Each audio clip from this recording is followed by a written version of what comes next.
Hello and good morning. Welcome back to the channel. My name is Masud.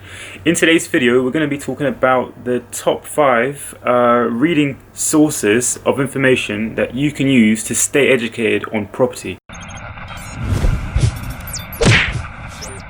Now, in today's day and age, in 2020, as we know, the internet is full of people trying to sell us courses and, just generally try to make money off people without actually having had done the things that they're trying to sell to you. And typically, what people tend to do is fall into the trap of paying money for these courses and not getting very far. So, in the past couple of years, what I've done is I've actually just used books, speaking to professionals in the industry, actually investing in property, and going to networking events, just observing social media, Facebook groups. These are amazing ways that you can actually just do, which are all free, by the way. Apart from the investing one, you kind of need funds for that. But you can do that. It just takes time to save money and actually invest in the actual property.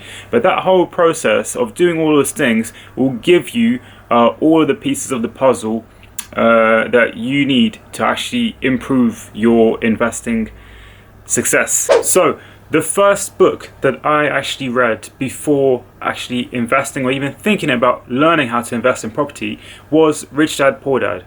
Now, I don't know where the copy is. It's somewhere around the house. I've misplaced it somewhere, but I've got another one of his books, which is called Increase Your Financial IQ. It's not this one. It's the Rich Dad Poor Dad one. And you may have heard of it. It's very famous. But that book basically gave me the mindset of how to actually think like a rich person would. Instead of investing in liabilities, I would think about investing in assets, putting my money in something that's going to work for itself and actually do the work and all of the growing for me. I don't want to look after the money. I just want to invest and I want to benefit from the cash flow. That's what you learn. You learn how to think like a business person rather than an employee. And that's what that book gave me. So if you're ever going to start thinking about how to manage your money, I think that's the first book that you should sort of read.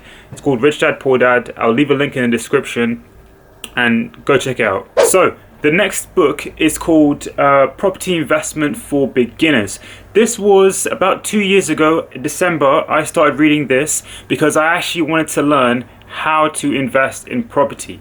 I didn't have money to actually pay for a course. I did go to those free seminars that you always see, Facebook ads on.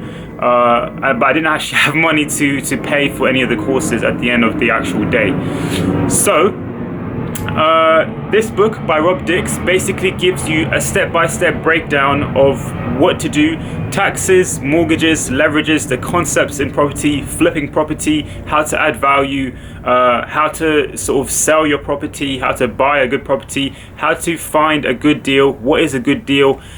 Literally, it's an outline of all of those things, and I think if anyone's looking to get started, this is the next book that you should sort of go about and read. Now, the next thing, or the next book should I say, is again by Rob Dix. What a surprise. It's called The Complete Guide to Property Investment: How to Survive and Thrive in the New World of Buy-to-Let. Now, this was released in like 2019, and since 2019 there has been a lot of legislation that has come into play in terms of property. It's always changing and you have to stay up to date. But this book basically goes into a little bit more in-depth. It's an in-depth version of the previous book that I just showed you, How to Invest in Property for Beginners. This kind of just gives you case studies and step-by-step examples of everything that you need to do to actually have a successful investment. Right, guys, so the next thing, or the next actual book, is actually a magazine. It's a subscription, and it's from the company called Property Hub. Now, Rob Dix and his partner actually own or run this company, and I think that they have been a very, very good and true source of property info along the couple of years that I've started to read this magazine. It hasn't been running that very long, but it shows basically what's going on in the industry, in the actual property market currently. It's a quarterly sort of magazine, but generally reading things like this has allowed me to improve my property knowledge and vocabulary, making my sort of my approach a lot more professional compared to a sort of beginner investor.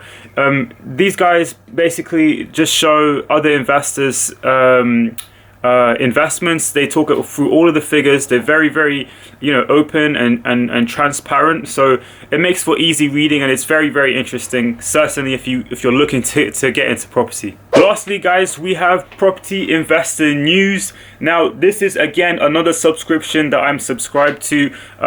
Usually pay, I think, about £24 every sort of 4 months, and they give me a monthly magazine. Honestly, I prefer this one. This is a little bit more technical than the Property Hub magazine.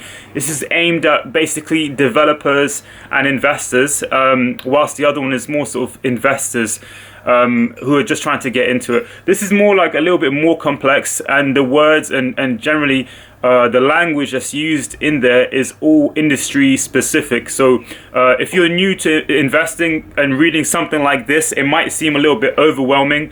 I'm not sure if you can see that, by the way. Yeah, it might seem a little bit overwhelming, but just get a dictionary out, go on Google, search all the words, look at the definitions, and then watch other videos or like YouTube videos of how to actually people using these phrases, and that's going to definitely help you a lot more.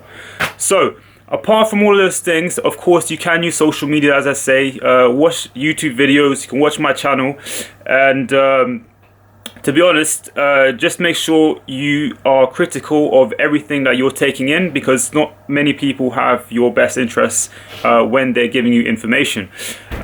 Apart from that, I hope you enjoyed this video. Very quick from myself, and I'm going to catch you guys in the next one, so see you soon.